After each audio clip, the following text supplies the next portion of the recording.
સંખેડા બાદરપુર વચ્ચે આવેલા ડાયવર્ઝનના ચાલી રહેલા કામ પાસે ઢાળ નજીક પસાર થતી એક ટ્રકમાં યાંત્રિક ખામી સર્જાતા ઢાળ ઉપરથી નીચે ઉતરી ગઈ હતી। આ ટ્રક મધ્યપ્રદેશના કુક્ષીથી મકાઈનું ભૂસું ભરી ગુજરાતના ધોરાજી તરફ જતી હતી। તે દરમિયાન સંખેડા બાદરપુર વચ્ચેના ઓરસંગ નદીમાં ચાલી રહેલા ડાયવર્ઝનના કામ પરથી તે પસાર થઈ હતી। ટ્રક પસાર થતી હતી તે દરમિયાન બાદરપુર તરફના ઢાળ પાસે ટ્રકમાં અચાનક યાંત્રિક ખામી સર્જાતા આ ટ્રક ઢાળ ઉપરથી નીચે ઉતરી પડી હતી। ટ્રક ઢાળ ઉપરથી નીચે ઉતરી પડવાની આ ઘટનાની જાણ થતાં આસપાસના અનેક લોકો અહીંયા આગળ દોડી આવ્યા હતા।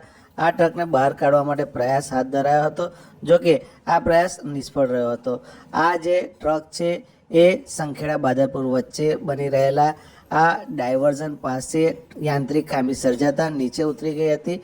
આ જે ડાયવર્ઝનની કામગીરી હાલમાં ચાલી રહી છે, આ ડાયવર્ઝનની કામગીરીમાં ચાલતી કામગીરી દરમિયાન વાહન ચાલકોની સુરક્ષા માટે યોગ્ય પગલાં પણ ભરાય એવી માંગ પણ વાહન ચાલકો કરી રહ્યા છે। સોમવારે સવારે આ ઘટના બની હતી કે જ્યારે આ ટ્રક ઢાળ ઉપરથી નીચે ઉતરી ગઈ હતી। સવારથી સાંજ સુધી કાર્યવાહી ચાલી હતી, પરંતુ આ જે ટ્રક છે એને બહાર કાઢી શકાઈ નહોતી। મોડી સાંજે પણ આ ટ્રકને બહાર કાઢવા માટે પ્રયાસ કરાયો હતો, પરંતુ ટ્રકને બહાર કાઢી શકાઈ નહોતી। ટ્રકને બહાર કાઢવા માટે ક્રેનને બોલાવવા માટેની કાર્યવાહી પણ હાથ ધરવામાં આવી હતી। ક્રેન આવ્યા બાદ આ ટ્રકને બહાર કાઢવા માટે વધુ એક વખત પ્રયત્ન હાથ ધરવામાં આવશે એમ અત્રેથી જાણવા મળ્યું હતું। મળેલી આ પ્રાથમિક વિગતો મુજબ ટ્રક કુક્ષીથી ધોરાજી તરફ જઈ રહી હતી તે વખતે આ બનાવ બન્યો હતો।